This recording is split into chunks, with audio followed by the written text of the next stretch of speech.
To gain access to the cloud, you are getting invited. So the whole process starts when you're invited to your cloud or other clouds, you are receiving an invitation, an email.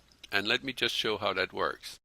If I go in here, look at my emails, I will get an email here that says no reply, access to my network drive or somebody else's network drive. So if I click on it here, you can see here the email shows that my cloud, dear Western Digital customer, the reason is that when you get access to a cloud, it is Western Digital, WD, that are the main administrator. They are using their website to control all this so that each individual cloud out there doesn't have to set a lot up. You can start using it right away. So here it says, welcome to the WD My Cloud. To activate your account, you need to verify your email address. Click here to activate your account, and you click here. What you will see here is you will get this window here where it says My Cloud, welcome, and then your email address. Confirm that that is your email address. I can say already now, if you receive the email that is an invitation and you receive it, that is your email address, else you will not have received it. So now you have to enter your own ID here. So let's say that in my case here, I'll just make one up. So let's see if I can make one up here. And here, if we press here the I, the password must be between 8 to 30 characters containing 2 of the following: a number and an uppercase letter and a special character.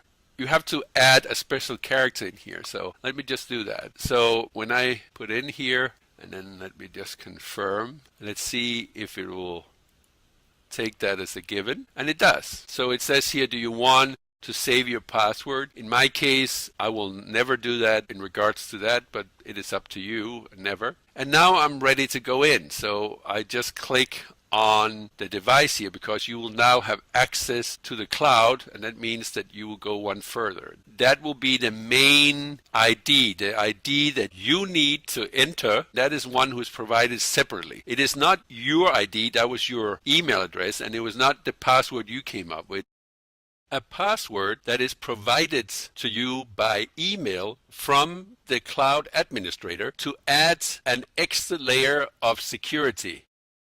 So I'll just put that in here.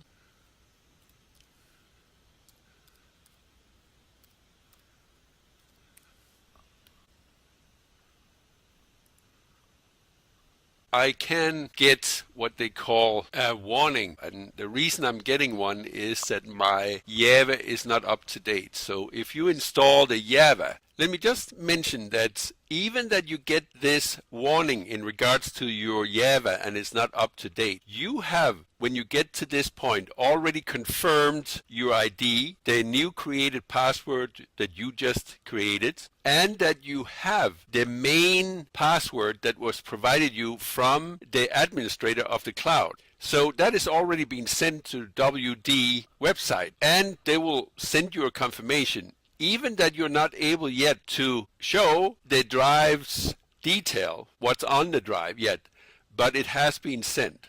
When you're finished with that, you can continue to getting access to your cloud drive or a guest cloud drive. So when you have access to your drive, it will look the following.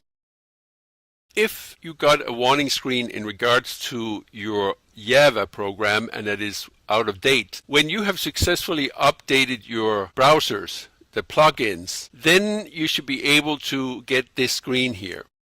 It is not the best screen to visit the cloud with and to upload downloads and modify cloud contents. It is one of the ways. This way here is mostly used when you are on a guest computer. Let's say that you don't have your computer, you are using either family computers, a friend's computer, or perhaps that you are at a hotel and want to access some of your files from their computer. Then you can use the browser. And what you do is you log in to the WD websites, My Clouds. There you can log in, use the same information that we just did, and then you can access it via browser. I will recommend that you use the desktop programs that can be downloaded from MyCloud's website or WD MyCloud's website. And it's, if you have a Mac or Windows, you can download the desktop program and it works much better. But you can use a browser as seen here. It also has to be said that if you are on a guest computer, you could still get the warning in regards to the Java if the person you're borrowing the computer from is not up to date. So that has to be done. When you use the desktop program,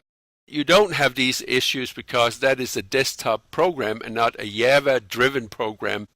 Just keep that in mind. So that's what you will see here. And also, there is 3 areas here. That is a public area, a media area, and a personal area. The public area is a place where everybody can visit. Everybody can post contents there, and there is no limit to it. Then there is the media area, and there in the media area, you can only read. You can't upload, you can't delete, you can't modify. What you can is you can read or download from this area.